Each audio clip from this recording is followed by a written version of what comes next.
پیارے پیارے عزیز دوستو، السلام علیکم ورحمۃ اللہ تعالی وبرکاتہ۔ محترم سامعین اکرام، آج کی اس ویڈیو میں آپ کو بہت ہی ادب و احترام کے ساتھ یہ بتانا چاہتا ہوں آپ حضرات پیار سے سن لینا۔ اگر آپ حضرات اس ویڈیو کو نہیں دیکھیں گے تو میں سمجھوں گا کہ آپ حضرات کی قسمت ہی خراب ہے کہ آپ نے اس ویڈیو کو نظر انداز کر دیا۔ اس دوستو، ویڈیو کو بالکل بھی نظر انداز نہیں کرنا ہے۔ اگر آپ حضرات تنگ دستی سے پریشان ہیں، غربت سے پریشان ہیں، بے برکتی سے پریشان ہیں، قرض میں ڈوبے ہوئے ہیں، اگر آپ کی اولاد نہیں ہو رہی ہے، اولاد ہے تو آپ کی اولاد نافرمان ہے، آپ بہت ہی زیادہ بیماریوں میں گھرے ہوئے ہیں، پریشان ہیں، اگر آپ اپنی تمام پریشانیوں سے چھٹکارا پانا چاہتے ہیں تو میرے پیارے عزیز دوستو، آج کی اس ویڈیو میں ہم آپ کو جو سورت سنانے والے ہیں، آپ حضرات اس سورت کو 11 مرتبہ ضرور سن لینا۔ اگر آپ حضرات اس سورت کو 11 مرتبہ سن لیتے ہیں تو اللہ رب العزت آپ کی زندگی کی بڑی سے بڑی پریشانی کو، مصیبت کو، تکلیف کو دور فرما دے گا۔ پیارے عزیز دوستو، جہاں ہر راستہ بند ہو جاتا ہے وہاں اللہ رب العزت کی رحمت کا راستہ نظر آتا ہے۔ دوستو، قرآن مقدس کی اتنی زیادہ مبارک اور ببرکت صورت ہے کہ اگر آپ حضرات اس صورت کو سچے دل سے یقین کامل کے ساتھ میں 11 مرتبہ سن لیتے ہیں تو اللہ رب العزت آپ کی خالی جھولی کو بھر دے گا۔ دوستو، آپ رب کی بارگاہ میں جو بھی دعا کریں گے اللہ رب العزت آپ کی دعاؤں کو قبول فرما لے گا۔ اگر آپ جادو بندش سے پریشان ہیں، آپ کے گھر میں لوگ جادو کرا دیتے ہیں، آپ کے دشمن آپ کے بچوں کے اوپر، آپ کے کاروبار میں جادو کرا دیتے ہیں، بندشیں لگا دیتے ہیں، تو پیارے عزیز دوستو، آپ حضرات اس بابرکت صورت کو 11 مرتبہ سن لیں۔ آپ یقین جانیں اس کے بعد میں اللہ رب العزت آپ کے کاروبار میں بے پناہ برکتیں عطا فرمائے گا، ہر طرح کی بندش، ہر طرح کا جادو ختم ہو جائے گا۔ پیارے عزیز دوستو، بہت ہی زیادہ مبارک دعا ہے، آپ حضرات اس دعا کو بالکل بھی نظر انداز مت کرنا۔ قسمت والا ہی ہوگا جو اس ویڈیو کو، اس سورت کو مکمل سنے گا، کیونکہ قرآن مقدس کی سورت ہے، اس میں نقصان کی کوئی گنجائش ہی نہیں ہے، فائدہ ہی فائدہ ہوگا۔ دوستو، دل سے اس سورت کو 11 مرتبہ ضرور سنیں، بہت ہی زیادہ ببرکت سورت ہے۔ تو پیارے عزیز دوستو، چلتے ہیں سورت کو سن لیتے ہیں۔ اعوذ باللہ من الشیطان الرجیم، بسم اللہ الرحمن الرحیم۔ الحمد لله الذي أنزل على عبده الكتاب ولم يجعل له عوجا قيما لينذر بأسا شديدا من لدنه ويبشر المؤمنين الذين يعملون الصالحات أن لهم أجرا حسنا ماكثين فيه أبدا وينذر الذين قالوا اتخذ الله ولدا ما لهم به من علم ولا لآبائهم كبرت كلمة تخرج من أفواههم إن يقولون إلا كذبا فلعلك باخع نفسك على آثارهم إن لم يؤمنوا بهذا الحديث أسفا إنا جعلنا ما على الأرض زينة لها لنبلوهم أيهم أحسن عملا وإنا لجاعلون ما عليها صعيدا جرزا أم حسبت أن أصحاب الكهف والرقيم كانوا من آياتنا عجبا إذ أوى الفتية إلى الكهف فقالوا ربنا آتنا من لدنك رحمة وهيئ لنا من أمرنا رشدا فضربنا على آذانهم في الكهف سنين عددا ثم بعثناهم لنعلم أي الحزبين أحصى لما لبثوا أمدا نحن نقص عليك نبأهم بالحق إنهم فتية آمنوا بربهم وزدناهم هدى وربطنا على قلوبهم إذا قاموا فقالوا ربنا رب السماوات والأرض لن ندعو من دونه إلها لقد قلنا إذا شططا هؤلاء قوم اتخذوا من دونه آلهة لولا يأتون عليهم بسلطان بين فمن أظلم ممن افترى على الله كذبا وإذ اعتزلتموهم وما يعبدون إلا الله فأووا إلى الكهف ينشر لكم ربكم من رحمته ويهيئ لكم من أمركم مرفقا وترى الشمس إذا طلعت تزاور عن كهفهم ذات اليمين وإذا غربت تقرضهم ذات الشمال وهم في فجوة منه ذلك من آيات الله من يهد الله فهو المهتد ومن يضلل فلن تجد له وليا مرشدا وتحسبهم أيقاظا وهم رقود ونقلبهم ذات اليمين وذات الشمال وكلبهم باسط ذراعيه بالوصيد لو اطلعت عليهم لوليت منهم فرارا ولملئت منهم رعبا وكذلك بعثناهم ليتساءلوا بينهم قال قائل منهم كم لبثتم قالوا لبثنا يوما أو بعض يوم قالوا ربكم أعلم بما لبثتم فبعثوا أحدكم بورقكم هذه إلى المدينة فلينظر أيها أزكى طعاما فليأتكم برزق منه وليتلطف ولا يشعرن بكم أحدا إنهم إن يظهروا عليكم يرجموكم أو يعيدوكم في ملتهم ولن تفلحوا إذا أبدا وكذلك أعثرنا عليهم ليعلموا أن وعد الله حق وأن الساعة لا ريب فيها إذ يتنازعون بينهم أمرهم فقالوا ابنوا عليهم بنيانا ربهم أعلم بهم قال الذين غلبوا على أمرهم لنتخذن عليهم مسجدا سيقولون ثلاثة رابعهم كلبهم ويقولون خمسة سادسهم كلبهم رجما بالغيب ويقولون سبعة وثامنهم كلبهم قل ربي أعلم بعدتهم ما يعلمهم إلا قليل فلا تمار فيهم إلا مراء ظاهرا ولا تستفت فيهم منهم أحدا ولا تقولن لشيء إني فاعل ذلك غدا إلا أن يشاء الله واذكر ربك إذا نسيت وقل عسى أن يهديني ربي لأقرب من هذا رشدا ولبثوا في كهفهم 300 سنين وازدادوا 9 قل الله أعلم بما لبثوا له غيب السماوات والأرض أبصر به وأسمع ما لهم من دونه من ولي ولا يشرك في حكمه أحدا واتل ما أوحي إليك من كتاب ربك لا مبدل لكلماته ولن تجد من دونه ملتحدا واصبر نفسك مع الذين يدعون ربهم بالغداة والعشي يريدون وجهه ولا تعد عيناك عنهم تريد زينة الحياة الدنيا ولا تطيع من أغفلنا قلبه عن ذكرنا واتبع هذا وكان أمره فرطا وقل الحق من ربكم فمن شاء فليؤمن ومن شاء فليكفر إنا أعتدنا للظالمين نارا أحاط بهم سرادقها وإن يستغيثوا يغاثوا بماء كالمهل يشفي الوجوه بئس الشراب وساءت مرتفقا إن الذين آمنوا وعملوا الصالحات إنا لا نضيع أجر من أحسن عملا أولئك لهم جنات عدن تجري من تحتهم الأنهار يحلون فيها من أساور من ذهب ويلبسون ثيابا خضرا من سندس واستبرق متكئين فيها على الأرائك نعم الثواب وحسنت مرتفقا واضرب لهم مثل الرجلين جعلنا لأحدهما جنتين من أعناب وحففناهما بنخل وجعلنا بينهما زرعا كلتا الجنتين آتت أكلها ولم تظلم منه شيئا وفجرنا خلالهما نهرا وكان له ثمر فقال لصاحبه وهو يحافظه أنا أكثر منك مالا وأعز نفرا ودخل جنته وهو ظالم لنفسه قال ما أظن أن تبيد هذه أبدا وما أظن الساعة قائمة ولئن رددت إلى ربي لأجدن خيرا منها منقلبا قال له صاحبه وهو يحاوره أكفرت بالذي خلقك من تراب ثم من نطفة ثم سواك رجلا لكن هو الله ربي ولا أشرك بربي أحدا ولولا إذ دخلت جنتك قلت ما شاء الله لا قوة إلا بالله إن ترني أنا أقل منك مالا وولدا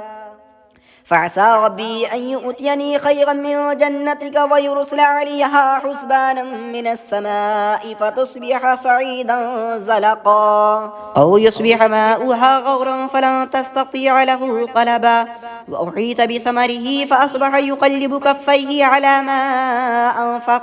على ما أنفق فيها وهي خاوية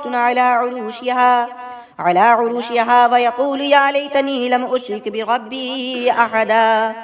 ولم تكن له فئة ينصرونه من دون الله وما كان منتصرا هنالك الولاية لله الحق هو خير ثوابا وخير عقبا. واضرب لهم مثل الحياة الدنيا كماء إن أنزلناه من السماء فاختلط به نبات الأرض فأصبح حشيما تذروه الرياح وكان الله على كل شيء مقتدرا. المال والبنون زينة الحياة الدنيا والباقيات الصالحات خير عند ربك ثوابا وخير أملا. ويوم نسير الجبال وترى الأرض بارزة وحشرناهم فلم نغادر منهم أحدا وعرضوا على ربك صفا لقد جئتمونا كما خلقناكم أول مرة بل زعمتم أن لن نجعل لكم موعدا. ووضع الكتاب فترى المجرمين مشفقين مما فيه ويقولون يا ويلتنا ما هذا الكتاب لا يغادر صغيرة ولا كبيرة إلا أحصاها ووجدوا ما عملوا حاضرا ولا يظلم ربك أحدا. وإذ قلنا للملائكة اسجدوا لآدم فسجدوا إلا إبليس كان من الجن ففسق عن أمر ربه أفتتخذونه وذريته أولياء من دوني وهم لكم عدو بئس للظالمين بدلا. ما أشهدتهم خلق السماوات والأرض ولا خلق أنفسهم وما كنت متخذ المضلين عددا. ويوم يقول نادوا شركائي الذين زعمتم فدعوهم فلم يستجيبوا لهم وجعلنا بينهم موبقا. ورأى المجرمون النار فظنوا أنهم مواقعوها ولم يجدوا عنها مصرفا. ولقد صرفنا في هذا القرآن للناس من كل مثل وكان الإنسان أكثر شيء جدلا. وما منع الناس أن يؤمنوا إذ جاءهم الهدى ويستغفروا ربهم إلا أن تأتيهم سنة الأولين أو يأتيهم العذاب قبلا. وما نرسل المرسلين إلا مبشرين ومنذرين ويجادل الذين كفروا بالباطل ليدحضوا به الحق واتخذوا آياتي وما أنذروا حزبا. ومن أظلم ممن ذكر بآيات ربه فأعرض عنها ونسي ما قدمت يداه إنا جعلنا على قلوبهم أكنة أن يفقهوه وفي آذانهم وقرا وإن تدعوهم إلى الهدى فلن يهتدوا إذا أبدا. وربك لغفور ذو الرحمة لو يؤاخذهم بما كسبوا لعجل لهم العذاب بل لهم موعد لن يجدوا من دونه موئلا. وتلك القرى أهلكناهم لما ظلموا وجعلنا لمهلكهم موعدا. وإذ قال موسى لفتاه لا أبرح حتى أبلغ مجمع البحرين أو أمضي حقبا فلما بلغ مجمع بينهما نسي حوتهما فاتخذ سبيله في البحر سربا فلما جاوزا قال لفتاه آتنا غداءنا لقد لقينا من سفرنا هذا نصبا قال أرأيت إذ أوينا إلى الصخرة فإني نسيت الحوت وما أنسانيه إلى الشيطان أن أذكره واتخذ سبيله في البحر عجبا قال ذلك ما كنا نبغي فارتدا على آثارهما قصصا فوجدا عبدا من عبادنا آتيناه رحمة من عندنا وعلمناه من لدنا علما